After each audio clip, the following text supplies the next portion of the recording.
This is Tim of the Online Big Blue bringing you the best in New York Giants sports talk and entertainment. Well, we wanted to do a quick episode this morning because the DeAndre Baker case is just going in so many weird different directions. We've all heard the stories. We all hope they're not true. We're all trying not to jump to conclusions. When it first initially happened, yes, I was extremely skeptical, still am, but I was willing to give him the benefit of the doubt, and yes, I did the Nino Brown video, but throughout the video, I said the same thing. We wish him well, and we hope the story is not true, and we've said multiple times that, we need to wait and see if it's true or not. So, a couple days pass, and of course, we hear his attorney saying that, he's got multiple witnesses recanting. He's got video evidence that proves he didn't, DeAndre had nothing to do with this incident. And he would be presenting all this. And he actually waited to have his client turn himself in while his investigators look through all these situations. And he seemed like he was trying to circumvent the entire legal system by just even though a judge had signed off as an arrest warrant that he was going to present all this to the judge and they were just going to let him go. Well, that didn't happen. Of course, he turned himself in finally on Sunday. He got placed a $200,000 bond. It looks like it was a $200,000 cash bond, which means that he did not pay 10%. He paid the full $200,000 and he went on his merry way. And we keep waiting to see all the recanted statements and the evidence. And DeAndre, of course, we found out, which we had mentioned previously, that the gun that he had was registered to him and he had a concealed weapons permit, so there'd be no charges in reference to that. But we have been waiting for the recanted statements. The Miramar Police Department has come out and said, you know what, we have no statements that have been recanted. And if people have filed false police statements, they will be prosecuted as a felony for filing a false police report.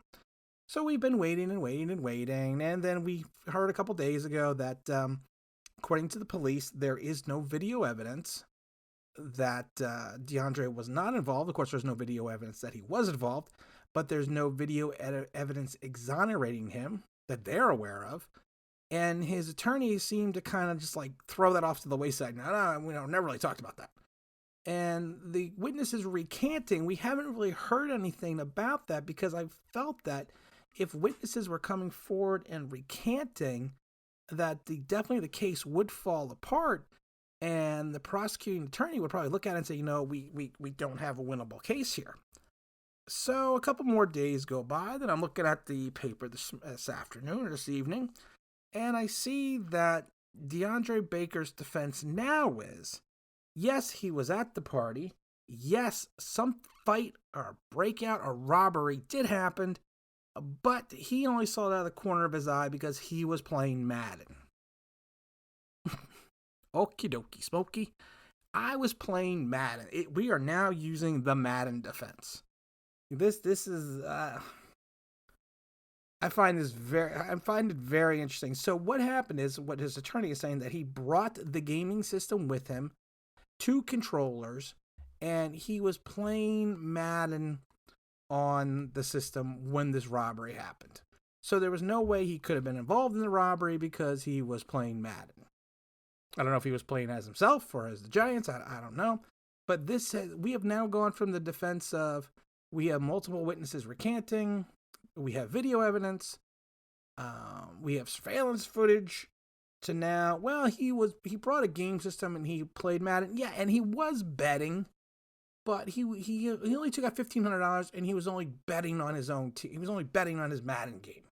And we're going to try to get evidence from the Madden that he was playing the game. Because it's not like anyone could just sign in on his username or account or PlayStation and play Madden. I mean, that's just crazy talk. That would never happen. So, I mean, again, I'm not saying he did something. I'm not saying he didn't do something. I just find it interesting that we are now going into a totally different direction. We are now going to, I didn't do it because I was playing Madden. You know, I honestly am going to think that I'm going to try this one at home. No, honey, I didn't do that because yeah, I was playing Madden. You could go check my Madden account to see that I was playing it. I mean, come on. Now, it just makes me laugh because now we're kind of getting into the situation like, well, maybe we might be swaying the other way, going, maybe he might have some involvement because what happened to the witnesses recanting? What happened to the undisputable video evidence? What happened to all these other things? No, no, no. I didn't do it. I was playing Madden. I'm, I'm just waiting to see what else his defense attorney comes up with as well. Because I'm just waiting. No, no, that wasn't a gun. That was a squirt gun. I mean, come on. I mean, it's to the point that it's a situation that we can do things now, and now we just make up a circumstance or a situation because I don't know. I just find it interesting that, like I said, we've gone from an airtight defense, which seems like from a legal perspective that would offer him more of an more of an alibi to the fact that, well, I did it, but I mean, I didn't do it, but I was there, but I had my video game console and I was playing Madden. So, like I said, I am very curious to see what exactly goes on from the rest of the situation. I am very interested to see. I mean, I have to admit, his attorney is entertaining. So, like I said, again, we need to hope that he did not do anything. We need to hope that he will be available for training camp. I personally, and I said it and I'll say it again, that I think he should be cut. I don't guilty or not because of the fact of his immaturity and him putting himself in the situation, but that's neither here nor there. I don't run the franchise, so you know what? It's not up to me. But like I said, I'm not going to waver off of that statement. But again, this is Tim with Online Big Blue, bringing you the best of New York Giants sports talk and entertainment. And if you could subscribe, if you could ring the bell, if you could give us a like, if you can make sure that you know what your game system is, just in case you do something wrong, so you too could be playing Madden, that would be awesome.